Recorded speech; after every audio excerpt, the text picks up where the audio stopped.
Hello, everybody, and welcome to the pinnacle of Dungeonalia. Or should that be the basement of Dungeonalia? Yes, the very Dungeons all go depths down. of it. Yeah. Down is better. So in this show, we're going to be taking a look at the winners for each of the categories and discussing a bit about what we got up to during the festivities over the festive season. So before we get kicked in, I know Warren has been having a lot of fun with Dungeonalia. Oh, it's been awesome. It has been fascinating. It has been enlightening, enlifting, frustrating, about everything you can think of. Dungeonalia for me represented a chance to try something different. Okay. So what I wanted to do, my favorite game is Hero Quest. Okay. I just love it. It's nice. It's simple. And it's just so easy to plug in your own modifications and things like that into it. So I have a lot of fun with it, with the kids and the likes. But equally over this last number of years, I've also been playing around with woodworking. Believe it or not, mainly for guitars and the likes. So Whittling spoons. Yeah, and I got this idea that like one of the things that I've really loved with woods and things like that is the finish, the quality finish that you can get from a nice piece of wood. You know, when you've applied oils and things like that to it, it's just such a lovely material to work with. And I wondered, could I have a go at actually combining two things that I love? So Hero Quest and wood. So makes sense. So I thought to myself, what about creating a high-end, almost like an heirloom kind of piece, wooden dungeon for use with Hero Quest? And this journey has been difficult in many respects, but I'll talk about that in this episode and in the next couple of episodes of The Weekender as I take people through what this has been like and what the end result hopefully will turn out like. To create a wooden dungeon, there's a number of ways you can go about it, but one involves doing it by hand, but I wouldn't have the time, the patience, or the skill to hand carve with little chisels and Dremels and things like that. It is doable. You would print out on a page what your texture is going to be like. Mm-hmm. Stick that page down to a nice piece of wood, and then go at it. But it is a hell of a time-consuming thing to do. So I wondered, is there a way that I could achieve an interesting result using some of the kit that I have? And one of the things that I happened to have was an open-framed laser cutter from X-Tool. So I spoke to X-Tool and I said to them, look, I'm going to have a go at this. And they said, look, we'd like to get involved in that. Hence why, one of the grand prizes in this is an X-Tool, a laser cutter. But I explained to them what I was going to try to do, and I wanted to cut into like exotic woods. And they said, well, look, the setup that you have isn't going to be powerful enough to do that. So you need to look at some various upgrades. So I explained to them my circumstances. So, Jerry, I can show you a picture of my X-Tool 10 watt diode. All right. So this is what I had. Okay. And it's an open frame laser cutter, and I like it. And if you had like a workshop or a garage or something, it's actually a pretty cool piece of kit. Because you wouldn't be so worried about the fumes and things like that. You could leave the garage door open and just put a couple of big fans in and and that would be it covered. The open frame aspect of it is kind of I like that because it gives you some flexibility with the size and shape of materials that you put under it. You're not just so constrained as you are with some of the little 40-watt CO2 lasers that you would come in from China, where you have just an A4 cutting space. So this was fine, and I went and I ran some tests and bits and bobs on it. But they explained to me that, you know, if I was going to start playing with exotic woods or harder woods like oak and whatever, it wasn't going to work. And I said to them, well, look, I don't have an outdoor space to use this, so I've had to use it indoors, and it's very, very smoky. And they said, well, it's going to get a whole lot more smoky once you start using higher powered lasers on hard woods. You're going to get a lot of smoke. So what I did was I needed to upgrade this bad boy. Okay, so that's exactly what I did. Finding exotic woods is not easy. Okay.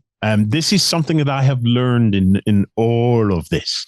It's all very well having the idea of, I'm going to build this out of some fine walnuts and oaks and everything else, until you go to try and find some fine walnuts and oaks that are already cut to some kind of size that's manageable, especially the thickness, because I wanted something about half an inch, about a centimeter thick or so. Robust. Yeah, just so as it had a sense of weight and quality to it. And that was darn near impossible. And where you could get it, you had to go to specialist timber suppliers, and man, they are expensive. And I was going to be kind of experimenting with this on the fly. And one of the things that I have run into with my little bits of laser cutting to date is I make a lot of mistakes and I ruin a lot of material. So it's I am not I muck up a lot in this kind of thing, and it's and it can get expensive pretty quickly. But I did luck out at the finish shop, and in the local kind of homewares kind of store called The Range, lo and behold, I found these lovely chopping boards made of acacia wood. And Andrea said, is that exotic enough for you? And I said, oh, yeah, acacia wood's perfect. That's what they lined the interior of the Ark of the Covenant with. So my dungeon board is going to be made of the same materials that Moses used to make the Ark of the Covenant. I mean, it don't get much better than that. That's some pedigree. Yeah. Acacia also has these lovely bandings and things like that in it, where it can go from very, very pale to very, very dark. So it's quite an interesting looking wood to play with. So I got one and I chucked it under my 10-watt laser to try and see what I could engrave out of it. And yeah, it was a bit of a struggle. You could do it, but it involved a lot of passes and a lot of time. And there was no way you were going to cut it. You just couldn't cut it at all. Fire. Lots and lots of fire when you try to cut through that stuff. The laser just can't get far enough through. It has to do it multiple passes, and then each pass is drying it out even more, which turns it into a tinderbox, which means that you just get flame outs all over the place. So it wasn't going to happen. But at least I found my material, the acacia wood, £12 per chopping board. And I thought to myself, well, that's doable. That's kind of doable. But it definitely did ram it home that I needed a bigger boat. Okay. I had my Jaws moment where just, no, this is not going to work as is. So I set to work about doing the biggest upgrade I have ever done in my life. Now, a lot of people watching this will be into their 3D printers and things like that, and will have done upgrades and stuff left, right, and center. I don't tend to do a lot of that, if I'm being honest. I'll change a nozzle, but when it comes to upgrading main boards and stuff like that, that's not really my thing. But with this, you have very little choice. So I set myself a list of the things that I needed to upgrade to try and see if I could pull off this project. So the main areas I had to work at is I needed to add an air assist. Okay, so that was the first thing that I added, was the air assist. Now, this little device is basically, do you know what it's like, Jerry? It's like an airbrush compressor. It's but without the tank. It's like one of those little constantly on airbrush compressors. It doesn't move a massive amount of air through it, about 30 liters per minute, but it's enough that it goes through and it pushes air out past the laser module, the lens of the laser. And what that does is it keeps all the residue and the smoke and stuff away from the lens, which helps keep it clean and keep it more efficient. But the other thing that it does, I believe, I'm not entirely sure, is that pressure of air going through actually increases the efficiency of the cut. I think it's because it's oxygenating, it's adding extra oxygen and things like that to the actual cut of the laser itself. So the cuts are deeper, finer, and more accurate as a result. So an air assist module is a no-brainer for anybody to add to any laser cutter. It worked like a little set of bellows to help burn the place down. That's exactly it. That's good. That is exactly it. And if anything, it actually reduces the chances of fire rather than increasing the chances of fire, which is fun anymore. Which is kind of cool, because it blows the fire out. So after that, the next thing that I added was the extension kit and the heavier 40-watt laser module. So this was going 4 times the power. Now, this is where things got hairy. It was really interesting because you have to actually take your laser cutter apart. And you're replacing main boards. I think there was only a couple of major pieces of the original laser cutter that actually remained in it. The front rail, the rear rail, and that's it. The main board was replaced. The main moving rail was replaced with all the housing. Most of the belts had to be replaced. The left and the right rails had to be replaced to extend it. So a veritable ship of Theseus then. It was a real interesting process. I wouldn't say it's for the faint of heart. I really wouldn't say it's for the faint of heart. But if you're into this kind of thing, and laser cutting, much like 3D printing, is very much a hobby in itself, I think. It's not press and go, which I kind of hope that it would be. But it's not. It requires a lot of time and care and investment of your brain matter into this. But it all comes beautifully packed, and the instructions and all are there. So I set to work, basically taking this bad boy apart. So I wanted to extend the cutting area so that it would fit my cutting boards more easily. So that's what I did. It comes with instruction manuals and everything. It's there. So Jerry can kind of show you some of the components sitting ready to go. Yeah. So here we have it.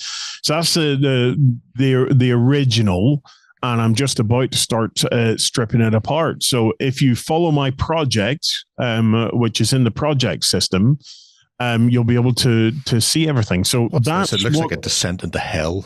It does, yeah. That was removing the wee 10-watt laser, and I was really surprised just how much residue builds up in that. Like, I am not a massive heavy user of laser cutters, so it was really quite surprising just how much residue had built up on that. So definitely keeping your module clean is a big one. But as you can see from this, there's a lot of cutting, unscrewing, and putting stuff back together. It really wasn't for the faint of heart. And I took my time. I spent a good part of a day, definitely a couple of few hours at this, because what I did was I kept going back to watch YouTube videos of other people that had done it.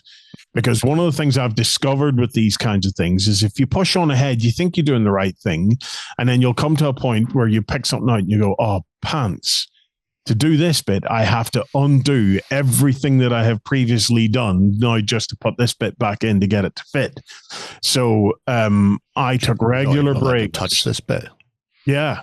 You have to float it in. So the 40-watt laser module, this module is bigger and it's heavier. So it required an upgrade of the actual golden rail kind of thing, which required upgrades of motors that was in it. But it also required an upgrade of the motherboard, because the wattage that you were pumping through the laser cutter was also increasing. So you needed to have a new power supply and new main board installed as well. And as while doing all of that, then you add these 2 additional extended rails, and a couple of those honeycomb things are pretty important if you're doing cutting. It was less so important for me because this ended up more of an engraving project than a cutting project. But if you're cutting, that keeps your cutting stuff off the surface, and it means that the cut is cleaner and you're less likely to get a buildup of burn and residue on the back of the piece that you're actually cutting. Right. So definitely worth having. And I've had some fun with these honeycomb plates that I will cover in a future update on this in one of the next ones, where I've spent a lot of time with a 3D printer trying to solve the issues of a laser cutter, especially in holding work pieces down. So I'll definitely come back and cover that. So once you have done that, you're then set. And if you were using this out in a workshop or something, you're good to go.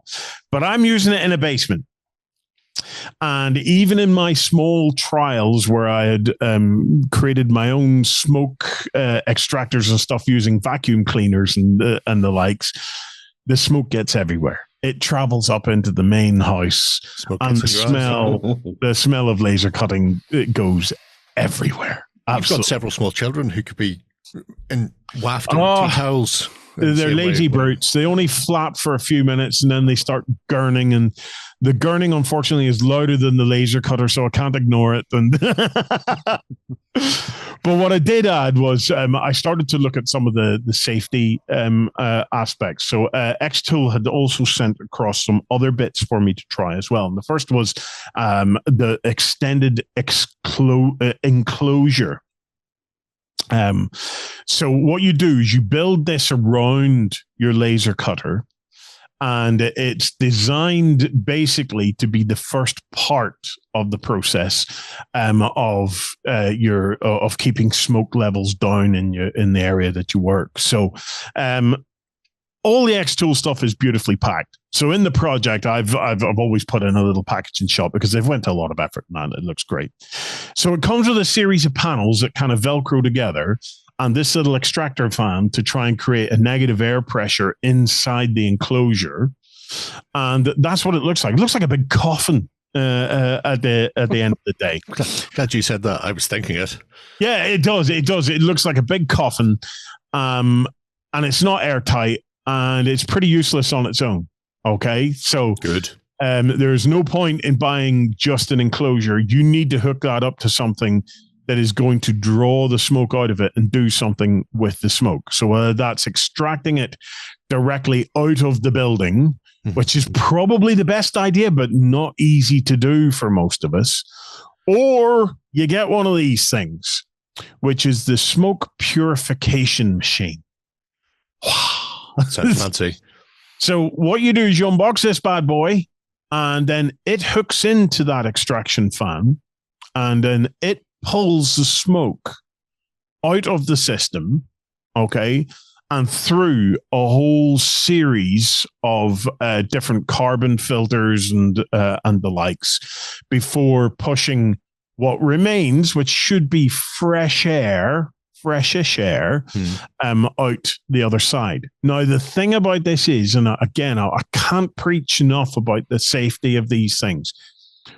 Laser cutting is not burning anything. It's vaporizing, okay? Which is a completely different kettle of fish. Materials, when they're vaporized, can release toxic fumes that you maybe are not expecting. Okay, So Lloyd is never having one of these. Ever. No, well, Brittany talks about toxic. That's pretty cool. So, laser cutting can turn an ordinarily safe material into an extraordinarily unsafe vapor. So even with a system like this in place, you have to be so careful about the materials that you actually use and cut with. Wouldn't it be cheaper just to drill a hole in your wall? Not in a basement wall, because you're drilling into soil. Where would I drill to? I'm underground. You take a hole, go into the bit where you drill the hole out, and then stick an extraction pipe on the hole and refill it in. Yeah. I'm going to go out there and stand with a shovel and dig it down. If I dug an 8-foot hole at the side of the house, Andrew would say, just leave it open and I'll bury you in it when you're finished gasping for breath by the end of it. But see, your basement used to have holes all around the side and you filled them in. No, I didn't fill them in. But I have covered them up with concrete, so it's so there is still an air gap. Oh well, concrete's a problem. Yeah, that would be a problem. So cutting through the concrete's not going to be easy. Two holes. I don't know, but the smoke purifier, as I will come back to, it all basically works, and it's a really interesting set of upgrades to do it. But I'm going to leave it at that. Do you have a chimney? If someone set this up in like a spare, you know the way some houses have a second room that has a chimney in it. Yes. Could you extract out through a chimney? I would say you could. Yeah, it could go straight up the flue with no problem whatsoever. What you would want to do is the wee fan that's inside the enclosure wouldn't be anywhere near powerful enough to draw that smoke all the way up the flue. So you would need to do that. Also, the way chimneys work is through heat. Its extraction comes from it warming up, and that pulls the smoke and stuff like that up. I'm not sure. So there wouldn't be enough draw. There wouldn't be any draw because you wouldn't be getting any heat. So you'd be relying completely on the extraction fan that you would be using to push it up the chimney, and then just hope that it's enough to push it out the top. Get a really long tube.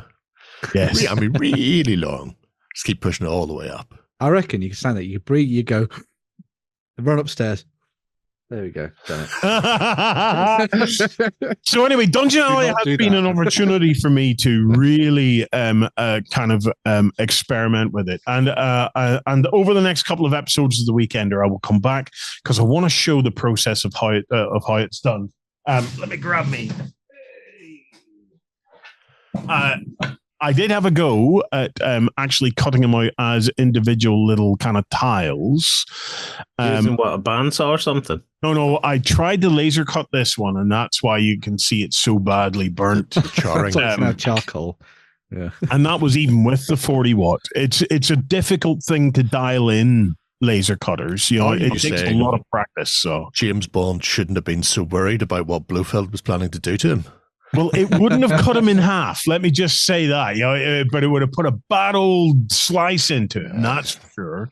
And it would have taken this was my test, okay, where I was doing multiples of the tiles and stuff like that. But ultimately, I have steered away from this approach. But I'm using the same material, but I came up with another approach, and the clue is in the name of the project. The Placemat Hero Quest. The ultimate addition to any fine dining room. Combine that with the Gummy Quest stuff that we looked at last week, and away you go. Yeah, so there you go. That's my first update on the Dungeonalia. It's but it would take me all day to take you through it all. So I'm gonna piece this one out. But the other thing that I did was I rediscovered my love of painting. That in and of itself is remarkable. So many people are amazed at this. I have actually been getting compliments from really nice people on Facebook. They do exist, believe it or not. And I've been getting compliments. I've been inspired over the years by my buddy Martin, who runs a retro gaming channel. And what's his username on the site? Do you remember? Hobby Lodge. Hobby Lodge. That's it. Yeah. Well, that's because he is an expert at using contrasts and the likes. I am not. I just slap paint on. But I was inspired by his expertise, and I've gradually been playing with it. My problem with contrast was I had no control over it whatsoever. I just couldn't work it out. It was like a gamble. It was like throwing a dice every time I would dip my brush in it and stick it on a mini. I didn't know what was going to turn out. And then Jerry put me onto these Army Painter Speed Paints 2.0. And then between the combination of the two and doing the little painted head toppers for them so as I could see what the end result was being, it gave me the confidence to go in and actually just slap paint on. So I've sent Jerry over some pictures. Andrea is raging with me because I took over another one of her little display cabinets and turfed out all of the fine china and chucked in my minis instead. So these are, I painted a Hero Quest set. Oh, I fully painted I've like 99% fully painted a Hero Quest core set. So that's some of the furniture. This is a thing I'm playing with the kids at the moment. It's just a made up kind of training session, because I couldn't be arsed sitting them down for a full-on session. So I come up with these little training sessions that they can just fight each other. And then I don't have to really take much of a Zargon turn other than stopping them from fighting with one another. Good. I painted all the minis in it, bar the heroes, because they're using custom heroes that I made for them. So there's my fishmen and all my little orcs and goblins and my chaos dudes. So very nice. I was pleased with that. And then I just didn't stop. And I just, at Christmas time, I was painting Christmas tree mimics. I have painted, feed me, Simon, feed me now. Audrey 2. Audrey 2 and 3 and 4. Yep. I've painted hatchet-faced chickens that have axes for faces. Yes. I've painted ghost characters. Oh, man. I've painted mimics galore. I just have been a giant enemy crab. A giant enemy crab. I didn't paint that one, but I rebased that one. Oh, okay. So I think that was a Ramah special, the giant enemy crab. Hello. And look at that fine man in the back there, Trapped in the glass. Yeah. So I just have been painting, and I come up with this little design for the dungeon bases. That have a little washer in them just to give them that little bit of weight. I painted those little funny hands that are naked. They all have butt cheeks. Good. And the brains in front of them. And it's just been great. It's just been great. The little ghost Hero Quest characters are there for whenever my kids die. They get to play as a ghost, because the chances of them sitting quietly and letting the others continue the game are nil. Absolutely nil. So it's an impressive collection you've amassed over the last few months. Yeah. So it's I printed and painted the Hero Turtles and created rules for them for Hero Quest as well. So I just run it as a special one shot where my kids get to be Ninja Turtles, and they loved it. So it's and we shall be doing that. We should be doing that again. It adds a real different dynamic because we all just shout about pizza and the likes.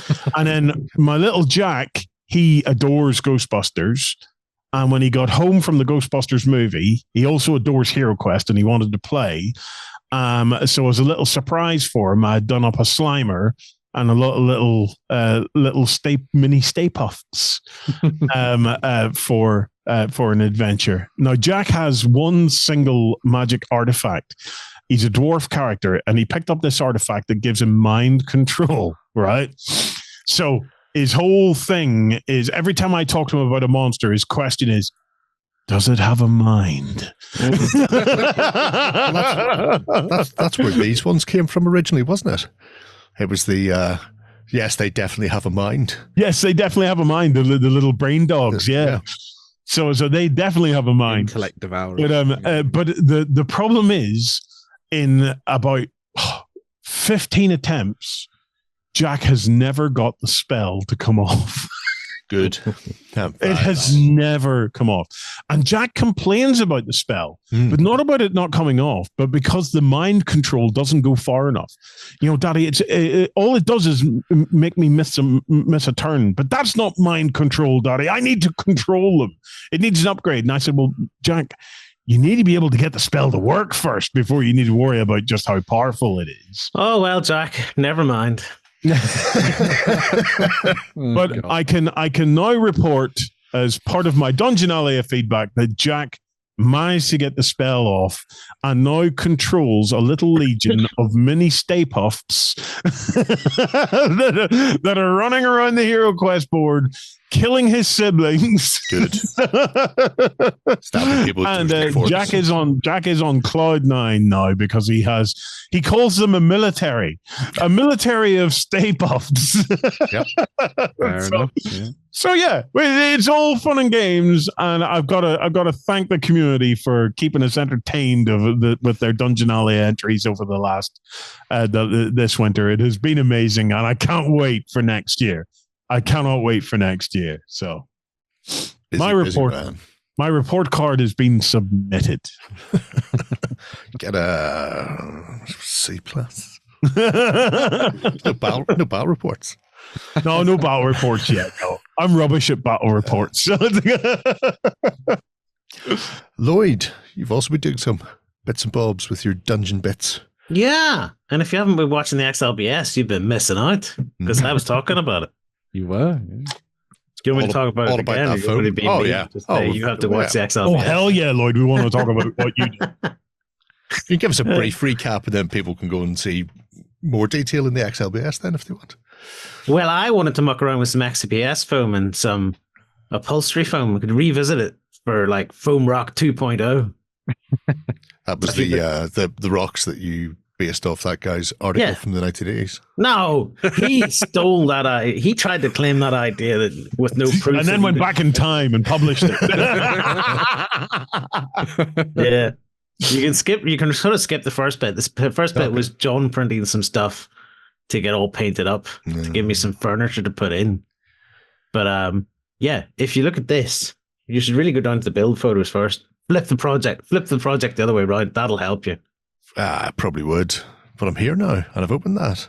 Yeah. Well, yeah, I was working on some terrain, but I had the idea in mind. You're flipping all the way down. Yeah. Okay, so here we go. You complain so much. I've built some prototype terrain, which I'm planning on expanding out during next year's Dungeonalia. At the end of next year's Dungeonalia, are you going to invite me and my kids over to your house to eat all your food, drink all your drink, and play in your dungeon? No, I'm not going to eat no food. And that wasn't a euphemism either, Lloyd. I meant genuinely just play in your dungeon. Yeah. So you're hoping to have more than one room in a cavern? Yeah, I was kind of doing this as a prototype because I hadn't mucked around with the XPS foam that much, and everyone was going off like 3D printing or casting, laser cutting. So I thought, I'll do the XPS route because like cosplayers use it all the time. It's got to be a great material. But the funny thing is, when you're on like the foam modeling workshops, like on Facebook and whatnot, they don't really use the XPS. They're more into the green foam. But I was like looking at this going, surely this stuff's got to be more durable. And this stuff's actually easier for me to get. And with the idea of it being dungeon tiles, this is sold in sheets. So I was thinking, I can get like 5 mil sheets and 2 mil sheets.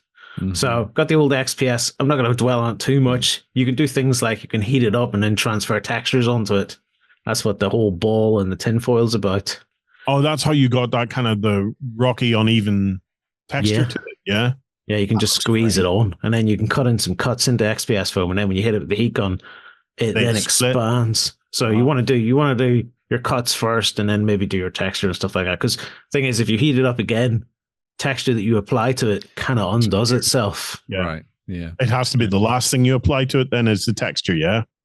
Yeah, sort of. I mean, in the end of it, I didn't really have that much. I had some of my original texture left, but not as pronounced as it was. So it's kind of just play it by ear and see how you get on.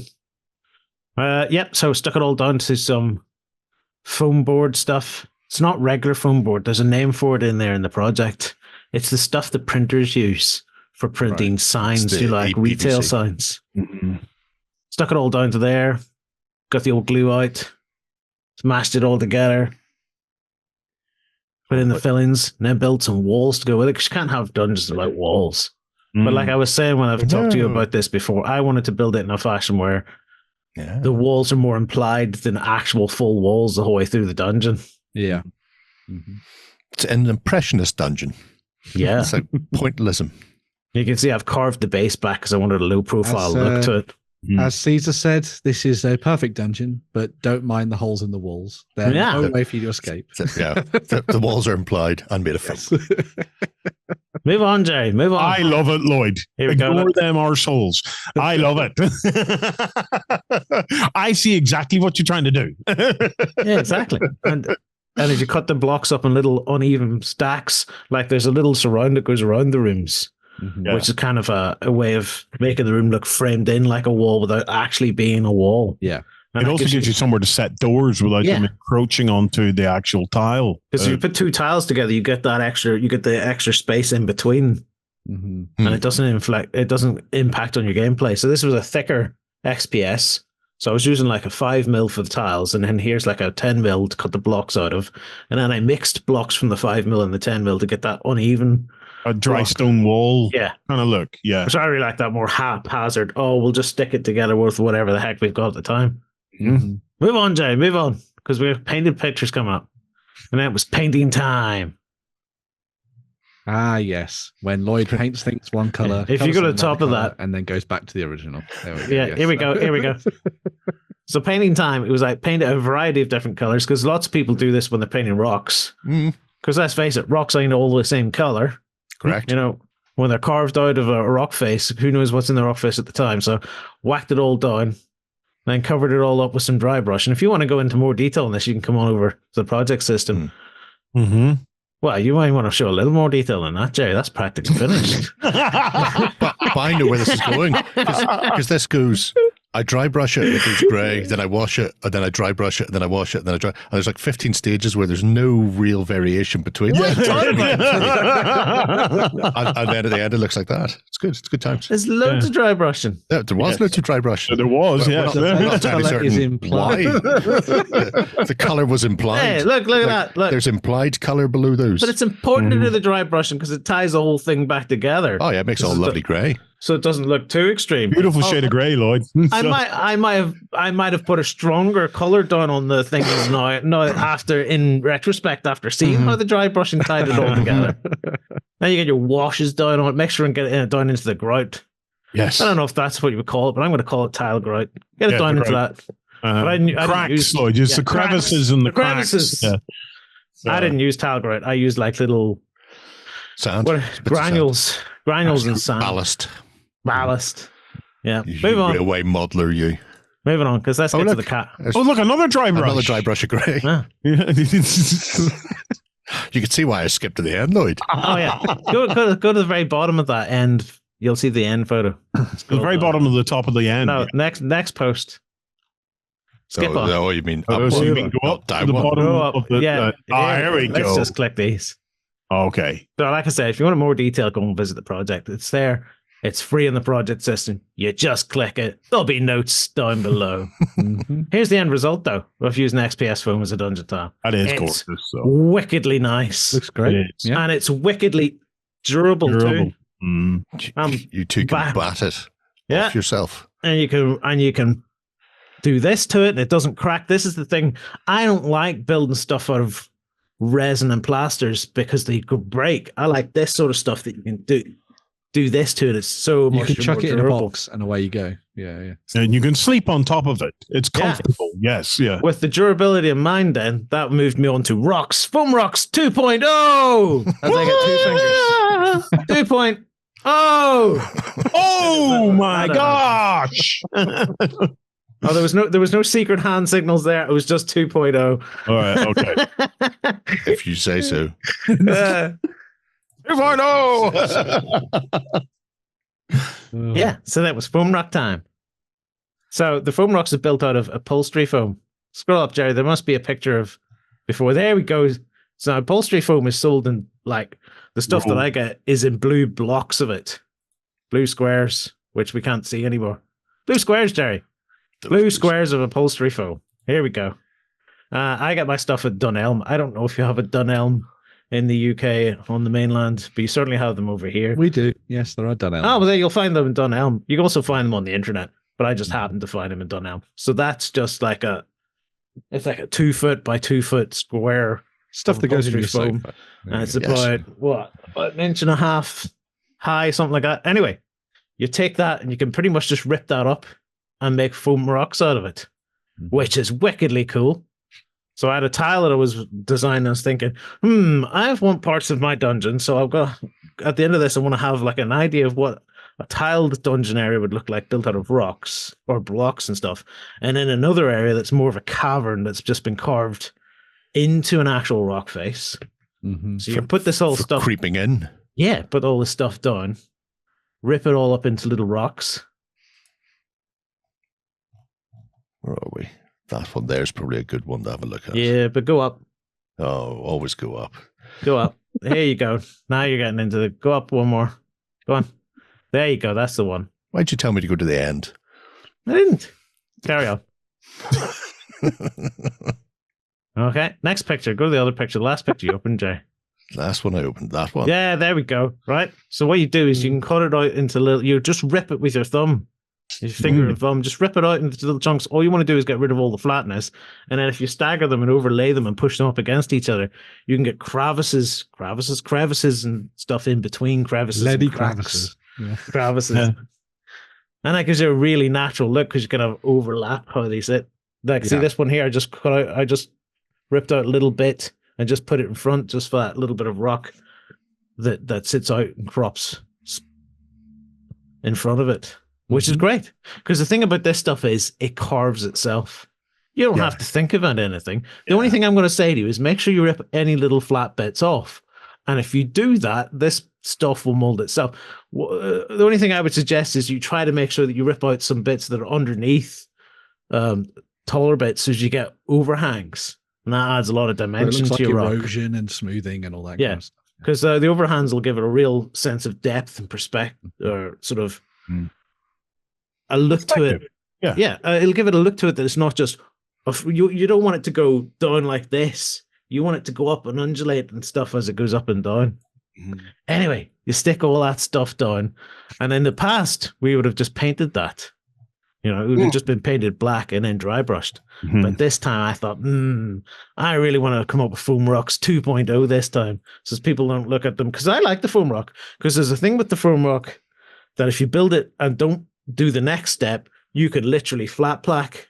You can vacuum pack this stuff. You can take stuff like this and squeeze it together down into a little pack, and it's super light for taking away in gaming. You should go and check out some of the stuff we've done in the past. But in this one, I was like, I wonder if I can completely kill off the foam look this time. So my next step is the magic step, where you go in with a Mod Podge. So you give it a good old layer with Mod Podge. You're actually going to give it a few layers of Mod Podge. And what it does is Mod Podge is a flexible glue, essentially. Yeah. That's popular with the cosplayers because it flexes. Unlike PVA. If you put PVA down on that and you press it and whatnot, it'll crack. Yeah. Mod Podge doesn't do that.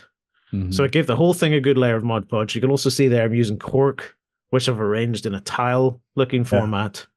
So I don't actually have square tiles. I have bits of cork that represent, here are the tiles. Yeah, that's a good picture there, Jake. Click that one. Oh, That one? Yeah. Oh. So rather than actual carved out tiles, there's just a bit of cork laid down on top of each other. Now, what I did was I had one layer of cork, and then on some of the alternate tiles, I put down a second layer just to really emphasize the two different tile sizes as you went along it. So and the levels throughout. you're going from one tile to the next. Mm-hmm. Right. Anyway, Mod Podge it all. Then you take your Mod Podge and you mix it in with a black paint, in this case an acrylic. You Mod Podge it all again. And what you're doing is there any reason not to do that from the start? No reason really. So you could do that from the start if you wanted, yeah? Yeah, I just wanted to be able to see where all the bits that I was working on first before I did this. Mm-hmm. So I just wanted to make sure that I had got down into all little gaps and stuff. But this might even work even better because any bits you didn't miss would be an obvious different color. Yeah. It was probably, I was just like at that point thinking, there's no point in painting this if I can get the first base layer down. Yeah. So you do all that. Now you want to put on 2 or 3 layers because what you're actually doing is you're trying to fill up all the little pores in the rock. Because it'll start to soak in and with a Mod Podge. So one layer ain't going to cut it. Yeah. So you paint it down about 15, 20 minutes later. You can speed that up with a hairdryer because the foam rock doesn't mind being heated up. Yeah. Don't take cereal now. Yeah, don't take a heat gun to it, but like a hairdryer will help dry it out. And then you put it down another layer. And then you probably put down another layer. But what I was doing is I was putting it down sort of randomly, building up different layers in different places. So I would have different textures on the rocks. Some rocks would appear flatter in parts. Yeah. And some parts would still have that more dimpled look from the actual foam coming through. But by the time you've done all that, you get this sort of, you completely cover up the whole foam look. It doesn't look like foam whatsoever anymore. Yeah, it looks like a carved. Your trade-off is you're getting rid of some of the flexibility of the foam. At this point, the cool thing about this is you can still bend the rocks out of the way to be able to paint, and they'll flex back. But here, this one's now been sitting for quite a few weeks, and the rocks are as tough as can be. There's there is a little bit of flex to them, but you're really pushing at them to try and flex them now. But there's no chipping and snapping and breaking and the likes. No, this is it. Look, you can't do this with. You couldn't do that with plastic. You couldn't do it with plastic. You couldn't do it with 3D printed resin. Nope. And to be honest, plaster. Some of the filament printers, you couldn't do that with the PLAs and the PETG's filaments either. So no, eventually it would just snap. I mean, if I really go to town, obviously you'll probably break the seal here. But the actual foam itself, and there's still a little bit of flex to it, but it's really indestructible. It's really tough. And the other thing is it's really light. Yeah. I mean, can you imagine that as a big 3D printed bit of plastic or plaster? I wouldn't be sitting waving it around like that just with the one hand. You would. Definitely not. It's painting wise. This is where it all comes together, peeps. And really starts to look like something amazing. 15 steps of dry brushing. Yes, it's all about the ash gray. Here we go. Yeah, sprayed it all. Zenithal. Oh, yeah. Jerry did so much like on Rice Krispies. They're not Rice Krispies. All the little stones are just cork. Sprinkled down onto a PVA. Corklings. And then I covered the whole thing. It was making me hungry for Rice Krispies, though, and Sugar Puffs, I've got to say. So, with the Zenithal spray down, you then go about covering up any effect that you had from it. but realistically, there is an effect. It is worth it. This is why the creator of Turn It 28 says that Zenithing is a lie. So don't worry about it. I think it works great because it gives you less to think about as you do it. You don't have to work too hard on the shading because it is there. Whether you cover it up or not is up to you. But now you can see any little holes left in the rock just looks like porous little bits of holes in rock, which you get. Mm-hmm. So I'm slapping down some different variety of colors to try and get a sort of a cavern look, not a grey look to this, because I was thinking, I wonder if this would be nice if it had a contrast with the grey of the tile room. Had a more cavern look to it. So it looks like one is more man-made and the other one's more natural, which makes sense. Somebody shipped in the stone for their flagstones in their dungeon. Yeah. That's it. Whack it all down. Expensive. It's a good way to do it. These are just dry brushing steps. So some ash grey. And the other one before that, I think, was Banshee Bone dry brushing step. So it's starting to pick out the highlights. And then there's a big washing step coming up, as you would expect. Really? Here we go. Yeah, look. You surprised me. getting the old washes down. I'm using like a light tone there, and there's a strong tone from Army Painter, and you'll have also seen that there's that contrast, the contrast paint, and that's a sort of a nuclear green looking contrast paint, that Plague Bearer stuff. But that's because you want some contrast. Hey, you want some contrast between it and the other colors. Well, you want to make it look like there's natural. And what that does, that gives you that algae mossy look, lich and stuff like that. In amongst the rocks, which is really cool. Mm-hmm. And then at this point, I was dry brushing the rocks as well. So there's some dry brushing to pick out all the little stones that are down. And then there is a step where I go through and I pick out some of the rocks individually through the piles. Probably here. Yeah, there we go. I pick it out with some ash gray and castle gray there. So you've got a variety of different rock colors. This is the way just picking out a few really pops the little stones and stuff that have fallen down into the cracks and stuff. So I'm looking at like that's leftover slag from when the place was carved. And stuff that is gradually broken off and chipped. So it's all left. I mean, it's a cavern in the works. If someone's digging this out in a hurry just to go from one place to another, they're not going to spend ages cleaning all their slag out. And then I looked online and I've seen some pictures of caverns and I was like, wow, it's full of little stones and stuff like that. It was amazing. Should beat your goblins more to get them to carry all that crap out. It is. It's like goblins. Yeah. It's like playing Dungeon Master. Yes. Just give them the back of your hand. It's Dungeon Keeper. Dungeon Keeper. That's it. I love that game. And I listened to the soundtrack of that game continuously. I love the soundtrack of that game. So it's I highly recommend it. Dungeon Keeper and Dungeon Keeper 2. Go and check out the soundtrack. Heavy metal dungeons. Oh, and I also put down some varnish on this as well. Because I was thinking, wouldn't this be nice if it looked like water was seeping down into this cavern? Wet. And then, so what I did was the raised areas of cork, I didn't really put anything on those. So again, I was emphasizing the difference between between the steps as you go through the dungeon. I'm on one step, I'm on another step. And then the fact that one's glossy and one's not really helps them stand out as being different from each other. Probably don't need to go to all that. But I also just want dungeon hopscotch. Yeah, but I also just wanted to muck around with varnish to do some water effect to it. And it was just bog standard sort of I have a picture of it. It was just bog standard paper varnish that I was using because I'd looked around for my acrylic varnish, couldn't find it. So I was like, do you know what? I'll give this a whirl. It took quite a few days to dry. That would be the downside of that. And it's even still slightly sticky today because if you put down varnish on a big thick layer, it doesn't cure quite properly. So what I might do is find my acrylic varnish and just go over some of that. And I think that would take the stickiness off. Out of curiosity, if you put it out in the sunlight, would it cure? No, it's cure as in it needs the gases to come out through it, not cure as in not so like a resin cure. No like UV kind of thing might affect it, or when you put it on like in a big thick layer, which I've done, I've just rushed it in and I'll put down a thick layer. What you're doing is you're trapping the gases in, they're not quite escaping. You know what you could do, Lloyd, if you got yourself a big old bin bag, right, and stuck it in the bin bag and then just sucked on the bin bag, and created as much of a vacuum as you could suck it all out. That's it. In step 2 of this, I'm going to have a look at magnetizing. Because a lot of dungeon systems today, 3D printing and whatnot, and things that you buy, come with ways of clipping your dungeons together so they don't move. Yeah. I'm going to do it in a lazy fashion. I'm going to order a big-ass magnetic mat.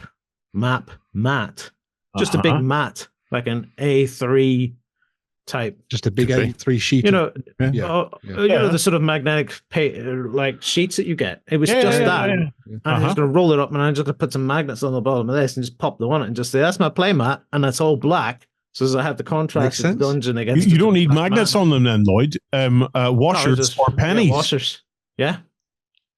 But I still thought, or the other way to do it is just to get a metal sheet and then put like a sheet of magnetized stuff on this. And I just slap that down on the metal sheet. But it's much easier, I think, just to get a mat that you could roll up.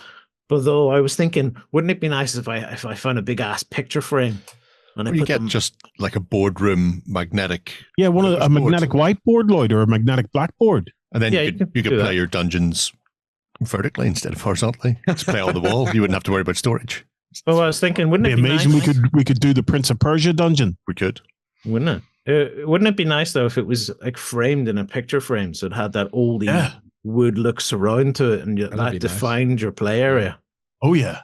Dungeonalia 24. Dungeonalia 24, guys. The ideas are brewing. So, yeah. Foam Rock.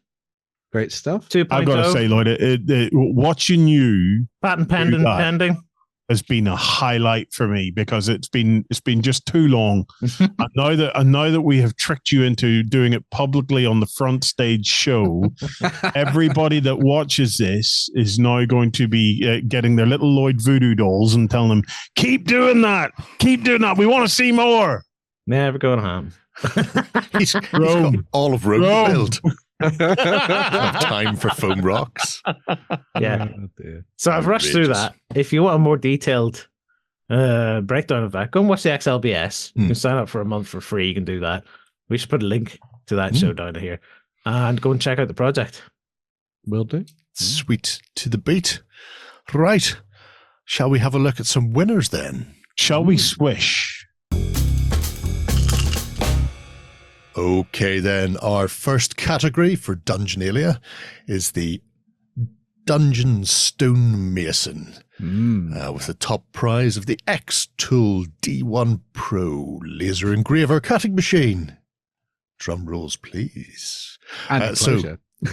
This is for the person who has put together the best three-dimensional dungeon out of whatever foam or fashion they felt. Lloyd may not win. What? I'm just saying, you're not all that work Lloyd. in the last week, and but I built 2 rooms. You built 2 rooms, and you dry brushed the bejesus out of the Banache Grey quite a lot. Exactly. I'd have 3 rooms if I hadn't dry brushed so much. Oh yeah, if you'd skipped 3 or 4 of those dry brushing steps, you'd be right in there. Our runner-up for the Dungeon Stonemason is a gorgeous bit of work by HP Dandy. With Something Amiss at the Abbey. Now, this was right up. It was nailed on almost to be a winner for us for so long. But you'll see why it kind of got relegated to first runner-up instead. It's a beautiful bit of work that's going to be used as a convention piece with a whole village / abbey being constructed above ground. So the convention gamers will be able to make their way through essentially a 4x4 table and its environs, if you like, before the actual dungeon kicks in.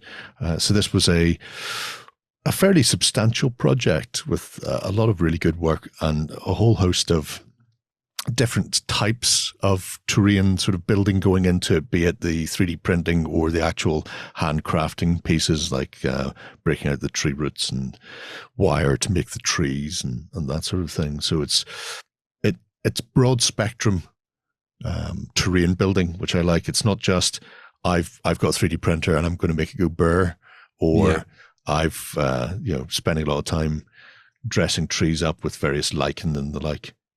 Sea foam bits and pieces. Look, I'm not saying that that's an easy way to get over those walls, but if you had 2 trees like that in any wall here in Northern Ireland, that's people would be up and over there like nobody's business. Up it like a whippet. Robin Hood would love that. He'd scarper right up that. Oh, and someone would cut it down. He just couldn't get enough of it. But it was the he'd be in there like a shot to run away with Maid Marian. it was the idea of the abbey being just the facade, just the entry point. This is where your party finds the entrance to the dungeon, and then once they get inside, they find things are getting much creepier. So it was like as they sort of explore below. Here, play a game to find a game. Exactly. Yes. Step 1, find entrance into the dungeon. Step 2, explore the dungeon, and that is when sort of all bets were off, really. I really like this because it added 2 gameable areas, essentially. So you have the tabletop dungeon version, and then below it is going to be the expansive dungeon itself. So how do you get in? All linked to the top bit. See? Do you go in through the crypt? You go in through the crypt in the abbey itself, and then there's going to be the exploration. So presumably then when this is set up at the convention, people will come in, play the top board, and then when they finally find the entrance, the top board's lifted off and in the recessed board beneath it is an expansive dungeon for the actual crawling part of it all. Man, that would be so annoying if you were playing with Leroy, because he'd run off and leave your party. And he'd be in the dungeon waiting for ages for you guys to all catch up. Yeah. And the work being done on it has been absolutely terrific as well from a painting point of view as well. It's an ongoing project because obviously the convention's a little while off yet, so it was not going to all be finished within the time frame for Dungeonalia, but it did mean he got a fair start on it. And I'm hoping that we'll get to see the actual fully finished thing. Me too. Yeah, complete, and then obviously a battle report as well to go with. Yeah, definitely. Just have a full-on dungeon delve sort of story. I mean, even just having the top is great. Was the original idea just to build the top, and then we had Dungeonalia? You thought, ooh, what if I had a dungeon to this too? No, it was specifically a D&D style game in a dungeon, but it was the whole convention scenario. So the whole two-layer thing was from the very start. Yeah. It just got brought forward slightly because I think it's being run in June instead. Or not instead, but such a good idea, though. Planned to be run in June. So such a fun, interactive thing and a surprise for people playing the game as well. Because you normally just see this setup on the table.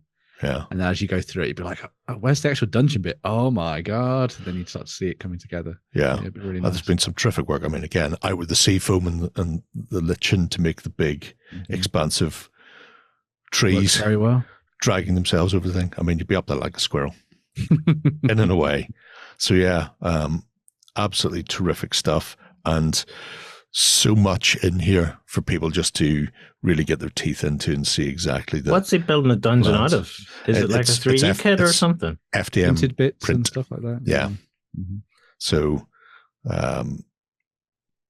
it's a very modular system that is just building to whatever the specifications for the scenario are, I suppose.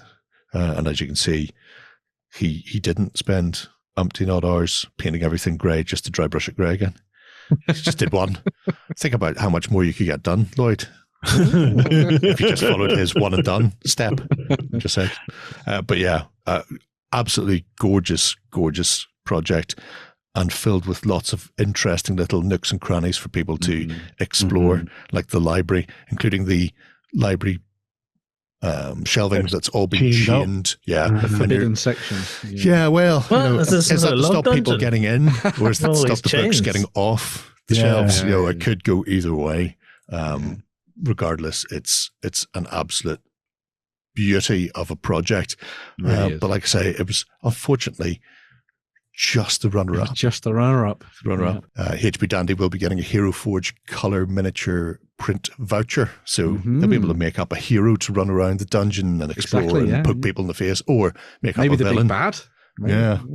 Make up the main bad guy that people have to track down and batter to within an inch of their lives with sticks. But regardless of what they plan to do, they can do it with that voucher. However, we have a winner. And the winner for our first Dungeonalia, Dungeon Stonemason, is Hutch with his just a little something. And that in no way reflects what he was actually doing. Yes, that's somewhat of an understatement. It's a massive misnomer. In fact, I think Trading Standards wants to come and have a word with you, Hutch, me old mucker. A long time ago, he started a project where he wanted to do a movable labyrinth game, essentially a board game on the tabletop. And he was going to do it as a sort of a Cthulhu Silent Hill-esque game. In fact, the project's still in there, Cedarwood. It only got a couple of entries. But then he started talking about his Victorian science fiction game, taking something to Mars. And these two concepts met, had a bit of a fight, and then eventually went, right, you can do Victorian, but you're not going to be doing it on Mars. And you can do your movable labyrinth, but you won't be doing it in Silent Hill. Instead, what we're going to do is put together a whole movable dungeon inside a pyramid. And it's all been done by the medium of big blue foam. Not your spongy stuff, Lloyd. the stuff you can't get. Look at it. Look, that's tiles upon tiles upon tiles of XPS foam stacked up. I wish I could find from that. here to Christmas. But beyond that, it is a true I've got foam and I'm not afraid to use it build. And it just goes from good to fantastic to sublime throughout the course of this. How did they carve all the stuff? Does it cover? How did they carve all the walls and stuff? With time and effort. Like, is there a fancy way of being able to carve that amount of wallage? No, it's surface texture all being pushed in. hand. So it's all being done by hand. So you're either carving it with a knife or getting in with a pen or a pencil or, whatever tool to hand, including probably a rock to make the rock-like texture in the floor by repeatedly bashing it. Do you have to do any heating up on that, or you just push it in? Oh no, you just push it in. It's great. Oh man, you should get some of this, Lloyd. It's beautiful. You would love it. I'm looking at the stonework going, how do you get the nice rounded edges rather than just looking like a slit that you've cut with a knife? I think that is a hot knife he's used because it's a wee because you can see that like a flick at the end here, where it's so gone one way and then gone the other, so it's like icing a cake when you're cutting. So you get the little jab towards the end. So he's doing his melting as he's cutting. Yeah, but it expands. Good grief. And it expands. Oh, look how many rooms he's done, Lloyd. Oh, wait. And a secret passage. A secret passage. But did he dry brush them 6 times? You'll see, Lloyd. Don't you worry. I'm looking forward to seeing what he does with that back passage there. He used Mod Podge. Oh my God, Lloyd, he used Mod Podge. You two can take a little tour down there. Is that a step up or is that a pit down? Only one way to find out. Definitely step on it. Stuff with sticks. Yeah. Send people forward first. I love these in shots, by the way. Hutch, if you're watching, these are gorgeous. Really nice. Obviously, the later stuff is even more gorgeous and rare, so we won't dwell. This was the Labyrinth game, so the inspiration for it. A case of replacing these tiles with 1 foot squared, fully modular tiles and cavern sections. See, Hutch went in completely the opposite direction and said every wall must be made. Yeah, but as you can see. Using MDF boxes. Did he cut the boxes, or do you have someone do that for him? I haven't been able to find out because I've been looking because I was wondering. He had someone do that for him. Yeah, there was a local company who was able to do that for him. But now that he's won an X tool, he might be able to do that himself. That's true. Very true. That's true. Because I mean, just the box framing just really helps not just set it off, but also protect it, and then allows him to do ridiculousness like 4x4s, 5x5s, 6x6s, the lids so that people don't know what's coming up because you can put the lids on, shuffle it all around, set it up for the kids or whoever else is playing it, and they only get to see what's revealed as they reveal it. Such a good idea. I take it when you're playing the board game, the tiles are the opposite way around and they flip it. I don't know exactly how that board game works, but I think it's more of an inspiration rather than a direct recreation of the board game as well. It's so cool. It's such a cool way to put in like a fog of war type effect. Yeah. And then, like you see, dry brushing and stippling away. Starting to dry brush. Look, colors and textures, dead ends. Don't go through that door. You're going, I hope there's not a mummy in this corner because you'd be screwed. Don't go down in that trap door. Bert, feed me. So, just the whole design is ridiculous. The attention to detail is absolutely superb, and I will push on quite a bit. We'll ignore the fact that they are Lamassu once again, and not actually sphinxes, because I'm good like that. Printed. But they slide open to reveal hidden doors. Yes. Oh, I love that. I can hear the sound of like grating stone from like the Mummy or something in my head. Up and under. Yeah. I got caverns. Cavern section. I told you there were cavern sections. You never listen to me, Lloyd. I don't think you love me anymore. He'll be regretting not using my technique for that. I don't think he will be. I think he's probably okay with that. He still says he won't move close enough for me to steal all his stuff, mind you. So you can see the whole sort of madness here, and all of these can be swapped around in any way, shape, or form you want. But then we get into towards the end where the actual fully painted sections. And this is, I mean, I don't know who Hutch plays with. How does he paint it? That's my question. Does stuff slide out and then paint it and slide it in? Or how does he get the brushes and stuff down in? No, once that's built in that box, I think he's just painting it in situ. And you're just having to get in as best you can. I think most techniques are used in there. So airbrush and dry brush and washes, even water effects added, which just look absolutely superb. I mean, look at that. I bet that's dry and not sticky anymore. It needs some more stones. The stones are there. They're just all underground. But then it starts to populate. All right. Yeah. Mr. Swish. And this isn't even my favorite bit. My favorite bit is just such a ridiculously small little bit. Not the tentacle base or the scorpionoxes or any of that. Oh, there's stones there. But there's some snacks. Why did it have to be snakes? Why does it have to be snakes? Worse than that, it's all the feces smeared on top of the punji sticks. Look, there's little rocks. You happy now, Lloyd? Yeah. But it's skulls too. It's when he does the cobwebbing as a sort of a final little beauty touch on the build. So he got that, I think Green Stuff World do a cobweb solution that you can blow through an airbrush. And when you see things like the room's finally done and then cobwebs everywhere and you're just left going, oh, well, Jesus wept, I may as well just give up on life. Because I'm never going to reach the Hutch level of stuff. And, until he gets closer, I'm never going to be able to steal it off him. You could order like a tub of spiders from the internet. And a tiny whip. Tiny whip to get them to do all the spidering. No, not there. Move it to elsewhere. I need to get all the way down to find my little spideroos, aren't I? There's some of the lovely Victorian sci-fi people who may or may not be exploring the Egyptianness. Oh, spiders. Add spiders. Oh, the spiders are on the other page. We'll use magnets. Yeah. So, well, I mean, it's one way of doing it, certainly, isn't it? But the in situ picture looks quite nice. Hello, creeping along.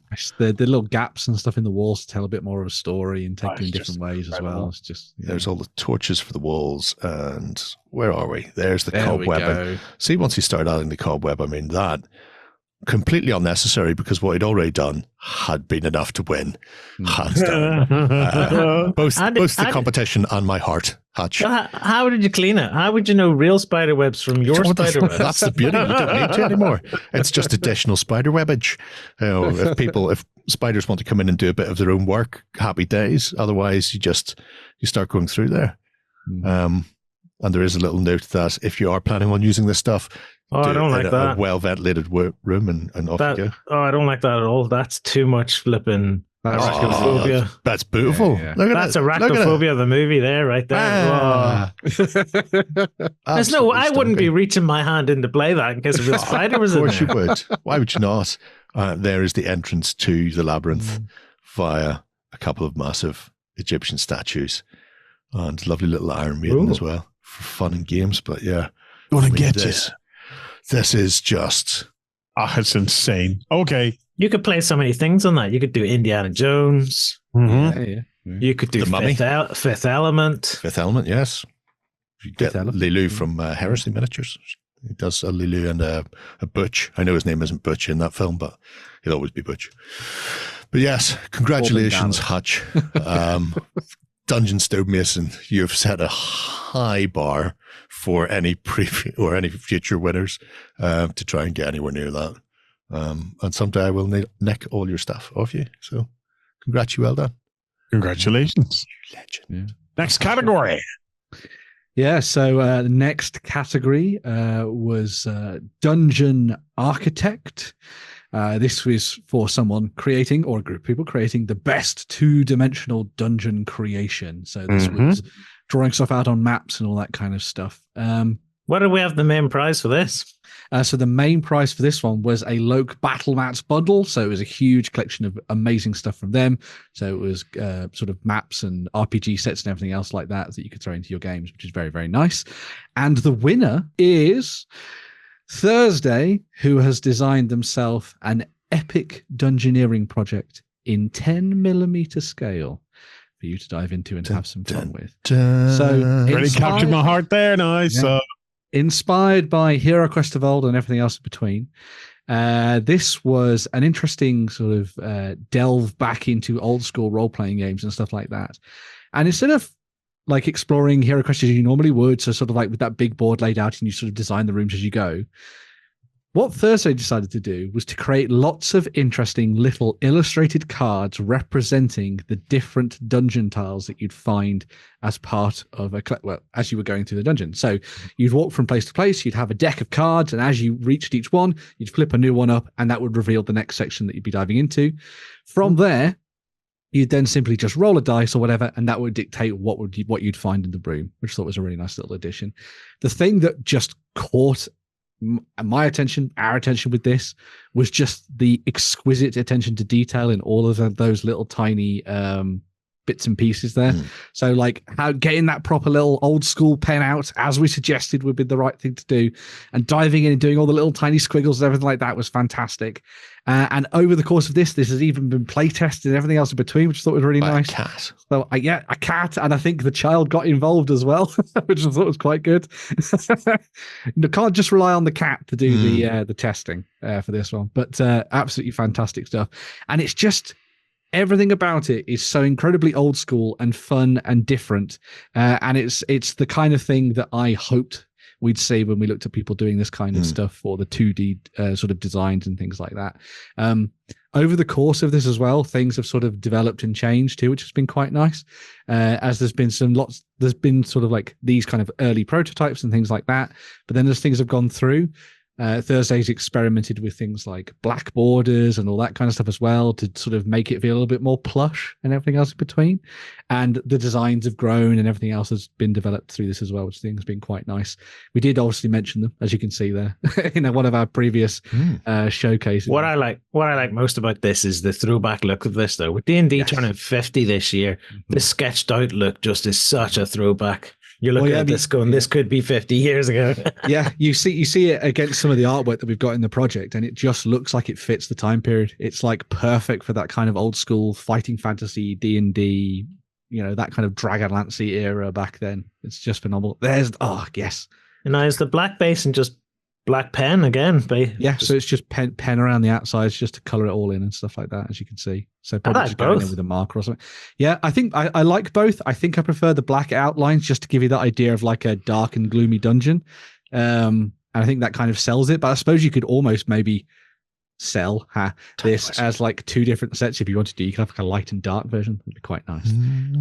But no, it's been really nice seeing where this one's been going. And again, just the artistry involved, I think, is wonderful. And as you can see in some of the later pictures as well, we've started to see not just sort of dungeon tiles and sort of like corridors and things like that, but also things like magic rooms with arcane circles and everything else mixed in there as well, which I think is absolutely gorgeous. And it's the kind of thing that I would love to dive in and give a go myself this year, I think. So yeah, very, very nice indeed. It's not just the fact that the dungeon design is there, but the gameplay along with it as well is a nice touch. It's like, here's the rules we're coming up with. Here's how this is going to play. It's going to play essentially as a random generated dungeon as you just play through it, all from this sort of deck of tarot-sized cards. Although I think he's saying he may go with just a regular card deck size. But I love the simplicity of it, though. I mean, you could see yourself sitting down in front of the TV watching something and just sort of stopping every now and then and working on your next tile and drawing it again. I wish I'd done that, except I'd have complicated it with 15 layers of dry brushing for some reason. gives texture to the card. That's the way it goes. Well done there to Thursday. As one themselves, that amazing Loke Battle Mats bundle, which comes with loads and loads of stuff you get stuck into. Maybe it will inspire you to create some new decks based around things like their Veiled Dungeon and the Box of Adventure that they do as well. That could be quite fun. And hopefully we'll see some stuff in Dungeonalia again this year that kind of takes it to the next level. That could be quite nice. Well, obviously the most interesting way to expand it would be to expand it above ground. Yeah, change the dungeon into woods. Wilderness exploration, all that kind of thing. Your path through deep, wicked, spooky wood. Overground, underground. Wombling free. Yes. What's our next category? Next up, we have our Dungeon Master category. This is for the best dungeon narrative campaign story. And the big prize here is a core space bundle from Battle Systems. So we all like a good story. And this was all about crafting a narrative, getting people to sit down and read blocks of text, which I know is tricky because people don't like reading. I doubt many people can read. But yeah, it's all about telling a story and letting me enjoy myself reading what you're getting up to. And that's the most important thing of all. And our runner-up for our Dungeon Master is an interesting one from Guru 335 because he's planning on getting into D&D with his family as well. So the idea behind this was actually encouraging family and friends to play D&D when they haven't beforehand. He already does a lot of GMing or DMing, depending on your point of view, and likes the sort of concept and setting things up, the exploration, and here's your scenario sort of build. So there's a touch of the 2D Dungeon Master in here as well as he goes through it. But after the initial sort of concepts, they went into the Dragon of Icespire Peak. And this is a nice breakdown, especially for people who haven't done any sort of role playing before. Maybe they're only starting out or haven't GM'd before. But the plan behind it to put these sort of 3 story missions together, we're all there, takes us through the assembly of the relevant pieces, whether it's the map system, building the inside of a windmill for grinding all your corn. So you've got multi-level windmill, which is stackable or destackable, I suppose, depending on your point of view. But then when the concepting's all done, when the build is all done, then actually gets in and starts explaining the narrative, telling the story. And it's done in 2 ways. First off, you've got the pure narrative side, which is what we were looking for. So the plan for the adventure followed by the actual text that you will read out when you're playing this, and little cliff notes for the GM as well. So telling you what to do, how to put these people together, what's happening, after they approach a specific point. All of that's there. All of the narration that you would need as a GM for your story, for your encounter, is in there. And then after each piece, you've got your, sort of, here's what they should be doing. And here, if you seek adventure, you should all travel south and seek out this vile creature. Horror and death was brought to the new lands to be stopped. So all of the narration is in there, all the narrative. And then after you've got the setup, then there's actually a little bat report of the playthrough with his family and friends. So it's all in there, from the pure narration to the build to the exploration, and then actually how the game plays, the scenarios have been playing out, and then moving on from each part as well. So it pulls together all of those things that I really like to see in a project, not just the gristle, but the actual meat and potatoes. You're getting to see all of it come together, and then get the whole slew of the adventure. And it means you can come into this and just grab all the adventure parts for yourself and play out those Icespire Peak games that he's written about, and see whether or not your group can do a better job, or perhaps a worse job than this group came through with. So yeah, it was really nice to see all of this sort of put in, just really showcasing what goes into being a GM as well, because I think sometimes players, terrible slackers that they are, just turn up with pencil and dice. Actually, that's not actually true. They never turn up with pencil and dice. They just turn up and That'd then be me. expect I'd just everything to be handed to them on a plate. That's me. Yep. but there's a lot of work that goes into to setting an adventure up, and it's beautifully put Having that together by Guru. great. Yeah. Just shows how much goes into it and what you can do whenever you're exploring the vaults, shall we say. And they get one of our Color Forge vouchers, do they? Yes. Yeah, like all the runners up. However, the winner has gone all Fallouty, which is an interesting thing these days because everybody's talking about Fallout in the games. They are, apparently. It's getting a series and all sorts of things, you know, right? Yeah, so Dark Dunnigan has wrote the adventure, The Escape from Vault 99. And this is absolutely spanking gorgeous because it starts out as the setup, the narration right from the get-go about this man and wife put into a vault before everything got shut down, and then waking up and discovering that everything's gone horribly wrong. So there Someone got the cold side of the bed there, right up against the metal. Oh yeah. Well, nobody likes that, but you make sacrifices in the vault. Yeah. It's incredibly hard to get out of there when you need to pee as well. So, but again, like the previous entry, this has a ton of narrative description, written story-wise. Setting the scene for everything that's about to come. Be it, are there weapons in the vault? Well, yeah, somebody had weapons, but we didn't. We've got baton. Good luck. It's like, oh, great. Well, that's better than nothing. But it's when he moves out of the vault itself, as they say, the curious, unlucky couple head out into the big world. And this I think, is a fascinating bit. He found a picture of the United States. These are all the Fallout computer games, like what the kids play. All the maps overlaid, and went, right, well, this is a big map and that's a map, but in here there's nothing, and this is where my adventure, this is my gaming in the gaps. Gamed in the gaps. Which I knew you would appreciate.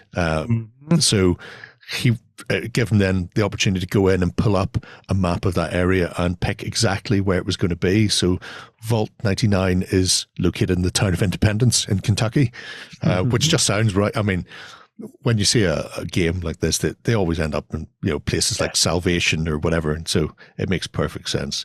And again, throughout this, Dark Dunnigan has got a really beautiful sort of prose way of narrating what's happening as they're playing through, and each of the battle reports are fully narrative battle reports with really nice pictures showing cockroaches coming for them and what they're going to do and how they're going to get out. So the games have been played through, and then it's all been narrated. It's been bookified into this. Hey, that looks like battle system stuff. It is, yeah. Well, that's convenient. Which is, very convenient, yeah. He's going to be getting more he can add to it. It all slots together. So yeah, fantastic. I won't ruin the battle reports by telling you what happens to them, but it's a really fun narrative adventure played out over the course of Dungeonalia, and just shows, didn't have to sit down and start painting a load of stuff. You could just crack out the bits and pieces you have and just play through some dungeon crawling games. In this case, doing it in the post-apocalyptic wasteland rather than in a wizard's tower or in an orc's basement. So yeah, cracking stuff there from Dark Dunnigan. Well, congratulations to that guy. Enjoy your battle system set or sets. There's 2 sets in that prize. Amazing. It's all good. All the core space you could ever want. Yeah. Next category. So next up, we have the Dungeon Heroes category, which was for Best Dungeon Exploring Adventuring Party. So this was for folks to dive in, and rather than worrying about having to build things like terrain and everything for your dungeons, this was instead just working on painting up all your heroes and stuff that you'll be using in your games. The runner-up again for this one gets themselves a Hero Forge color miniature print voucher, and then the winner for this got themselves the Dungeon Saga Origin set, which is just awesome, plus the Game Master character starter paint set from the Army Painter, so you can work on painting all of those models as well, just like you've done here. More work for you. We start off with our runner-up, who is Husey21. who did something a little bit different. So often you will find people diving in and painting up adventuring parties that are good and virtuous and full of paladins and clerics and everyone else in between. But in this particular sort of selection of adventurers, we went down the slightly evil route. So there's a whole mix of different things in this project. But some of the great stuff has been painting up the grim, the dark, the evil, the nasty, the anti-heroes, the Vin Diesels, as it were, of your D&D campaigns on the tabletop, and bringing together brutal barbarian war bands and everything else in between for you to play on your tabletops. And I just thought we just thought it was a fantastic little twist on the traditional formats that you normally find in these games, which is really nice to see. It's also been great because it kind of explores the stuff that you do when it comes to building up a dungeon party. You just kind of dive in and find all kinds of miniatures from various different places and you bring them together and stuff like that. So this was a mix of stuff from Mears and a whole range of other companies. I think there's some Reaper and there's some other bits and pieces in there as well. And it all just came together to create this really interesting and diverse alternative adventuring party, as it were. I guess in kind of a Dungeon Saga spin, this is kind of harking back to those evil guys going in to rob those poor elves and steal some dragon eggs. Bit League of Infamy. It is a bit League of Infamy. Which it's an anti-paladin, a necromancer. I mean, exactly. The dungeon party's still there. Just as they say, history's written by the victors. Exactly. So clearly, at some point, these guys got lamped, and that's why they're evil. If they'd survived, everybody would be singing their virtues through lipless faces. It was a really nice little selection of alternative heroes, as you can see there. And maybe it's something that it could inspire people to do something similar with their next campaign as well. I know it sometimes can be quite hard to work out how to run like an evil party and stuff like that. But all you got to do is just do the whole sort of anti-hero thing. Just as I say, embrace that Vin Diesel vibe, man. You know, we already know all elves are racist anyway. So, of course, yes. So they're definitely the bad guys. So anybody attempting to stop elves from taking over the world automatically become evil, but they're really the good guys deep down. Yeah. The other thing that's great, obviously, is that currently out there in the world, there's so many kind of grim, darky models for a variety of different game systems and from different creators. So you're not exactly spoiled for choice either when it comes to this kind of stuff. But yeah, lots of fun little bits and pieces in there as well. I should also note, I mean, the evil party was clearly the one that was the real winner. But if you are somebody who's a little bit old school, there was some sort of classic miniatures in the mix as well, with those incredibly bright red boots, which definitely showed retro. Just missing goblin green rims, and we'd be away, I suppose. But, he looks like the guy from Nightmare. Tragar, the Dungeon Master. Yes. I mean, the guy from Nightmare. That one guy. Yeah. But yes, a Hero Forge color miniature print voucher coming your way, Husey. Make sure to use it to create make a good boss. Oh my god, yes. Make some kind of angelic character that your heroes need to go up against. There we go. Filthy elf. Yeah. Destroy the gods. However, the winner for this category for Dungeon Heroes goes to Magothmog, who did a fantastic job. And I'm not biased, I promise. But this is work on the Vox Machina crew from the hit tabletop RPG group Critical Role. But this was a sublime little project, painting up these amazing heroes and doing a really nice job on each of them. The project really dived into sort of like the characters themselves and a little bit of the painting process as well. I thought it was quite nice. So it gives you the kind of vibes for that too. We had kind of like sort of spotlighted this a couple of times during the course of Dungeonalia. But it was just really nice one where they've taken in and made a really good job of what were essentially a bit soapy miniatures, weren't they? That's the so it's an extra hard task here to go. It really was, yeah. Repaint the details and make them pop. Yeah, because I have these and they are not good. They're like board game plastic type. They're like board gamey plastic. They're awful. They are not very nice miniatures to be working with. So the fact that Magothmog was able to draw so much of the detail out of these miniatures and give them the character that you see in the cartoon and also in the artwork and stuff that you see from Critical Role, I just thought was fantastic. It obviously helps that I quite like Critical Role, obviously, but it was just nice to see my favorite characters from tabletop coming to life as well. I love the work on Vax there. I think that's fantastic. Sort of going around with the kind of muted colors that are sort of like allude to black, but aren't directly just like everything's just dark. I think it's a great way of doing it. Percival is also a really nice little miniature as well. Really good work on that. I loved the cloak work. I think that's gorgeous. And then getting all of his sort of like grey streaks through his hair as well was really nice. Really I like Drax the Destroyer. It's like Jerry's haircut. Yeah, it is. That's my haircut, Sonny Jimbo. Also, Trinket, the lovable bear. Amazing. It's called Bear Behind. Yeah. I also, the other thing that's sort of quite nice about these is the basing as well. I think the basing's really well done. It gives you a nice sort of like neutral level to be sort of working at when it comes to diving into dungeons and wilderness adventures as well. And then Grog. Is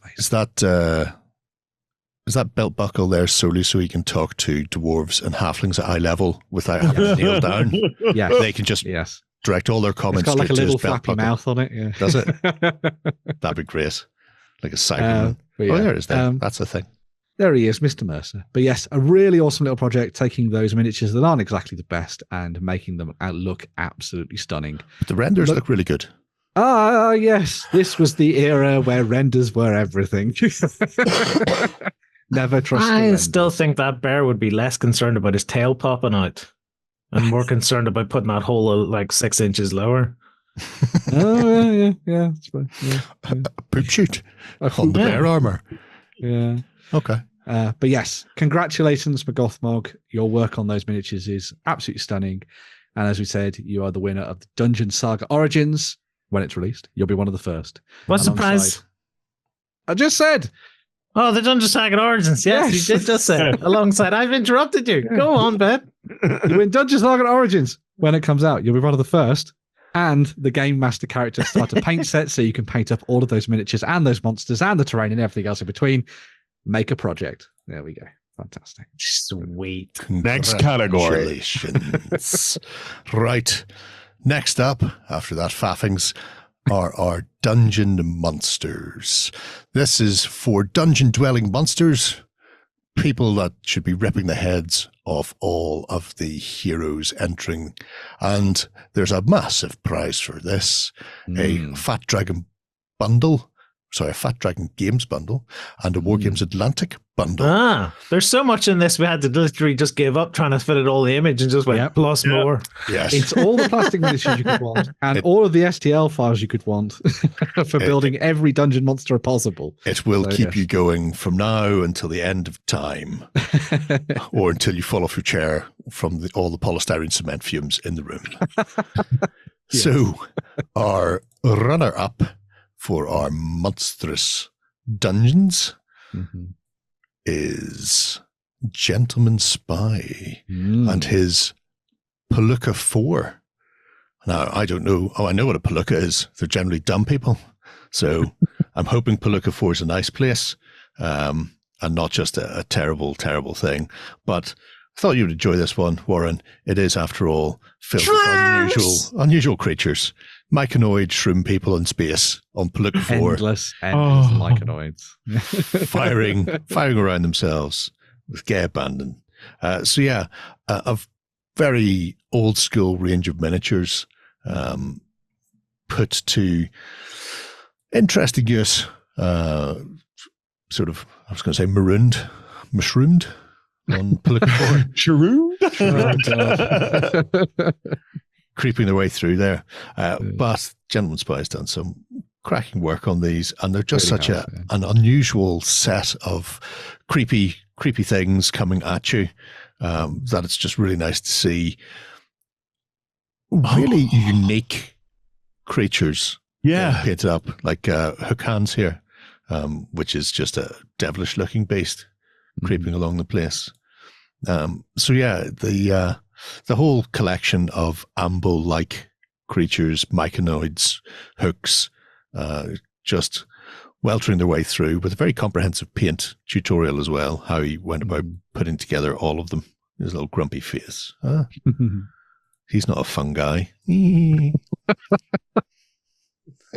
Shut up, you can't stop me. So yes, it was just a a really eye-catching set of monsters that just stood out amongst so many others where, you know, there's only so many times you can see a mummy before eventually just go, well, I don't want to see any more mummies. But I really like to see these because they're both unusual and sci-fi as well. So just set them apart from a lot of the other repetition.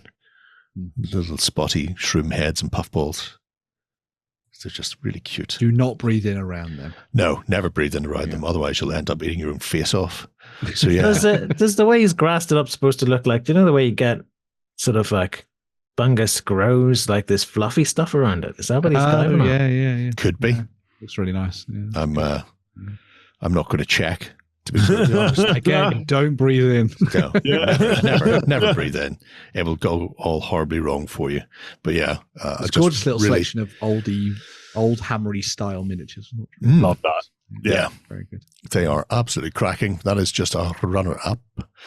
Our winner for the best monster category, though, is Necrothral, doing his level best to be old me.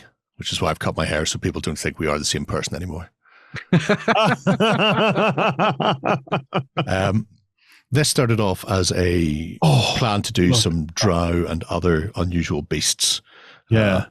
Didn't realize just how many spider-based things we had in our winners throughout the various categories, but apparently we've gone really big on them. But an arachnophobia warning at the start of the episode. Yeah. Don't worry about that. Somebody's probably warned our editor, who is massively arachnophobic, though. If you've got this far, Justin, I hope you're keeping well.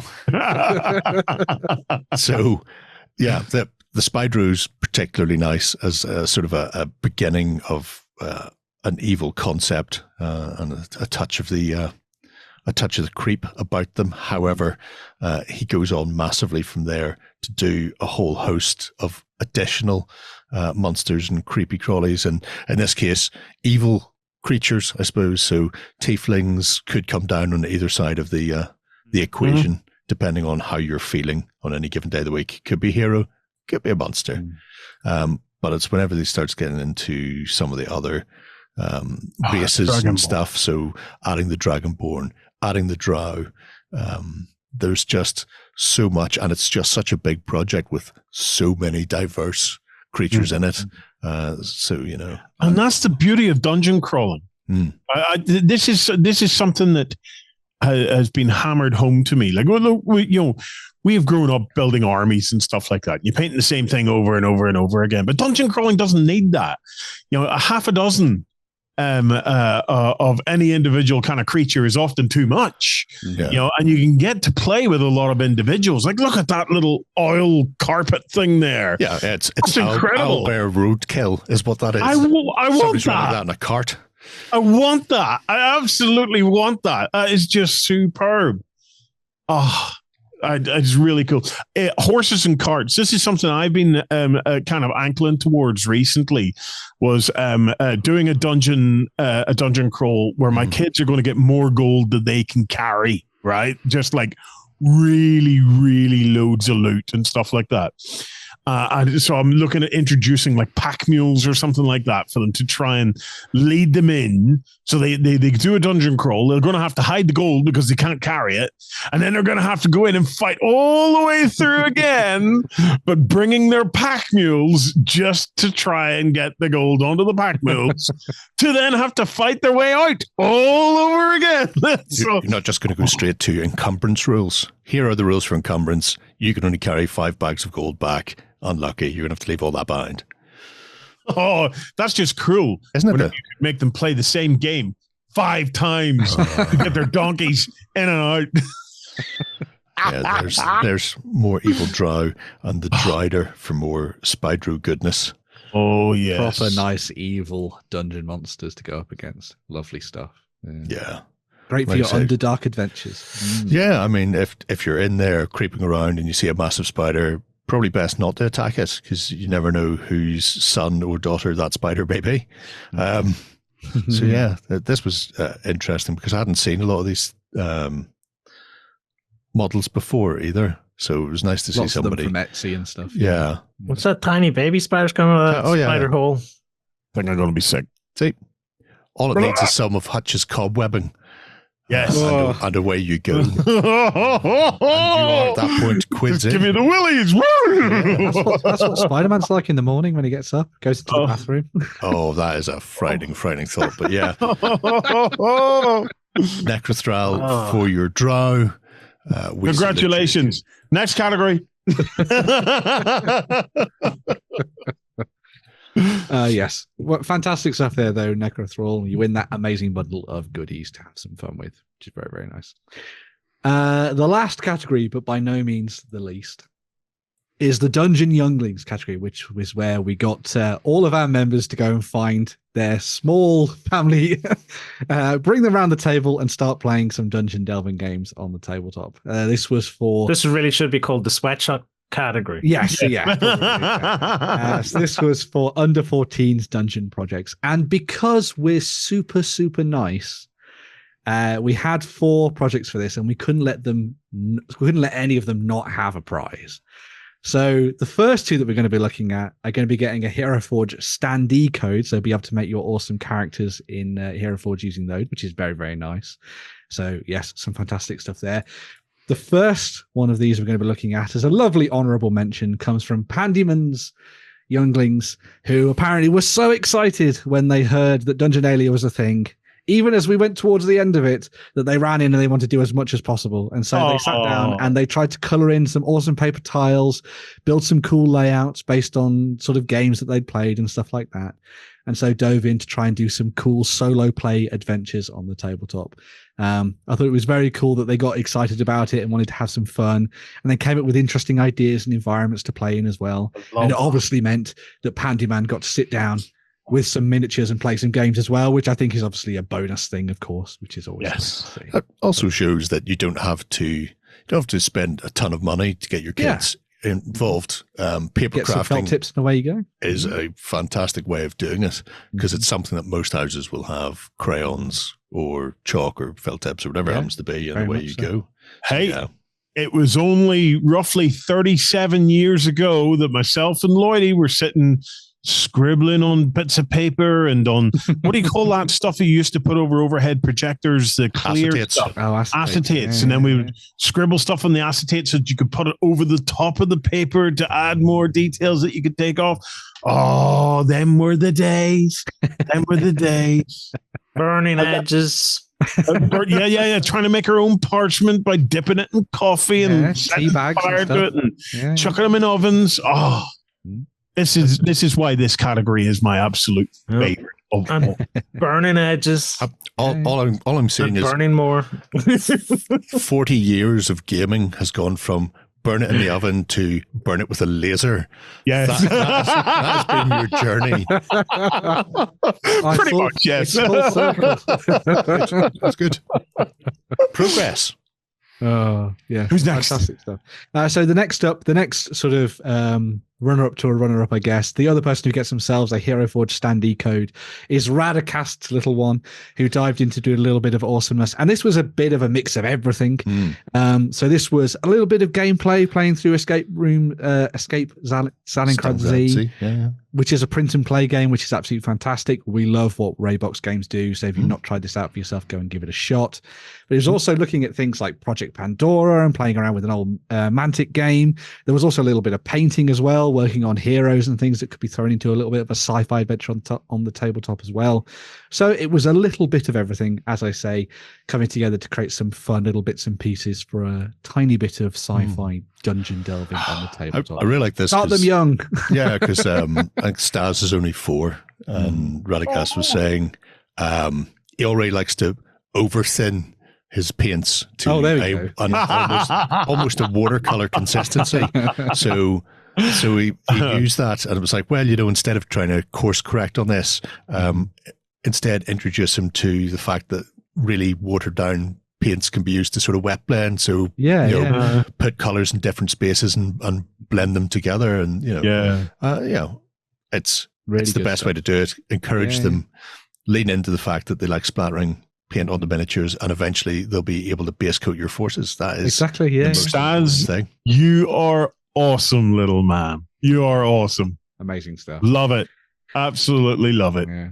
Our actual runner-up for the Dungeon Younglings category, however, goes to a now possibly a veteran of on-tabletop projects and stuff like that.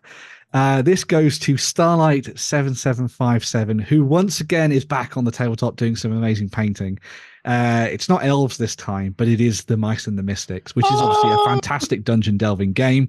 And in this, Starlight sat down and started work on painting up all the different heroes and things for use in the game. Some really nice work here, bringing all the different characters to life, playing around with different colors so you could immediately see who was who on the tabletop and all that kind of good stuff. It's going to be awful when Starlight is beyond 14, because now suddenly there won't be anything that could be done to win these prizes. But maybe they'll go into the bigger categories. Who knows? We'll see. But yes, stick with the hobby, Starlight. Stick with the hobby. Yeah. But yes, lots and lots of fun characters brought to life there alongside some of the villains as well. And hopefully you'll be diving into a lot more Mice and Mystics in the near future and diving a little bit deeper into the game itself. It'd be very cool. But yes, gorgeous stuff. Really nice collection of figures. It really is. It's lovely. And also lots of good photos as well, which is always nice to see. So, yeah. Also just the fact that stuck with it, didn't just start painting, abandon, which is how most of my projects end up. So, I should really take a leaf out of some of the young kids' books and just get these things, get the paint on. Don't worry. Congratulations, Starlight. And on this particular day, Starlight, it makes my heart sing, because this morning I woke up and I thought my 2 kittens had been eaten by a fox. I'm trying to train my kittens to stay outside and use the cat flap, because my mother hates kittens and she's going to be looking after them. And they're terrified of her. So I'm trying to train them to stay outside. At some point during the night, they escaped. Oh. I couldn't find them this morning. So I did what any responsible cat owner does. Sat down, had to think about it for a while, and then went out and checked the road to see if there was any cat-shaped marks on the road. And there wasn't. I hope you turned off 5 minutes ago, Starlight. I was very relieved there was no cat-shaped marks on the road. But I still couldn't find my kittens. My kittens were somewhere. And then, well, probably due to a lack of sertraline at the time, I catastrophized and I realized maybe they were eaten by a fox. So I got into my head they were eaten by a fox. But I can put all your minds at ease. They were not eaten by a fox. They were hiding in a toilet. So I found them in the utility room toilet. And they were as happy as Larry, and I was much relieved. And now I'm even happier having seen the Mice and Mystics. I'm in a little curly, groovy little animal mood today. So brilliant. It's brilliant stuff. Right, who's our winner? So yes, the winner of this category, now that we've got past that epic, comes from the children of Tiny Headbones, who sat down to explore Tor Varden, which will be familiar to folks who have played Rangers of Shadow Deep. So the winner of this category, in this case, you lovely folks, get themselves a copy of Hero Quest, which obviously we have extolled the virtues of. Plus, you get the Army Painter Speed Paint set, so you can sit down and start working your way through all of that, getting it all painted up and having some fun. Having both those things basically turns you into me. Exactly. And who wouldn't want to be Warren? Just get yourself a couple of tasty little fox kittens and you're landed. But yes, I'm just going to say, if your kids have tackled Rangers of Shadow Deep, I think they're going to be fine with Hero Quest, which is amazing. So absolutely. Yes. But this was a proper tour de force of awesome Youngling adventures, where characters were being painted, terrain was being built, maps were coming together from the likes of Loke and all that kind of things, and building up large, awesome tabletops for playing out the different scenarios. All of these have come together to create a fun little adventure for you to read through as well, which I think is absolutely fantastic. And Tor Varden is not an easy scenario either. So if you're diving into that and you're actually having some fun with it and coming out on top, then, more power to you folks. So absolutely amazing stuff. I like the one beyond the table. Yes. Definitely not going to come to life and cause some problems. No, you're fine. You're all fine. As you say, Jerry, I think one of the nice things about this is that it kind of brings together all that amazing hobby stuff, but it also dives into a little bit of the storytelling at the same time as well, some of the mechanics and all that kind of thing too. And it's just really nice to see the lovely photography as well, where people were having fun with it and diving in. It clearly took most of the day as well, because the sun has gone down. The sun has gone down, yes. So yes, they were clearly sat at the table for a long time, either doing well or I don't know. We'll see. Maybe they got distracted from They were having fun, and that's the main thing. But yes, face. Yes, brilliant stuff. So yeah, just goes to show that you can have a whole bunch of fun with a whole range of different things, and it's great to see people getting involved in the hobby and the painting side of stuff, and the miniature building, and also the actual playing of the games at the same time. So yes, lovely stuff. Yeah, absolutely. I mean, right there, that is what it's all about. It's not just about the prizes. It's about actually cracking into a project, getting set down, do all the bits and pieces, and then play. Yeah. Encourage the family. Hook them while they're young, like smoking. So impressed. Congratulations to all of our younglings. Congratulations to their parents for having such amazing younglings. And congratulations to all of our winners and runners-up. Ben, I believe if people come across to OnTableTop.com and click on the post, we're going to have a few honorable mentions listed in the notes of the post that they can go and have a look at. Yes, there'll be a whole bunch of additional links. Yeah. That wraps us up for Dungeonalia 23.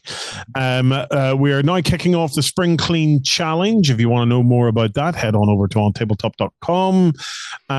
Get involved. But if Dungeons is your only thing, well, hang tight, because come this winter, Dungeonalia 24 will be kicking off. And I think the ideas are already starting to flow. Thank you, Ben. Thank you, Jerry. Thank you, Lloyd. Most importantly, thank you to all who are watching. Take care. See you again soon. Go ahead and check out our other content on screen now. And while you're at it, why not hit subscribe and remember to ding our dong. Go on, you know you want to click it. Go on.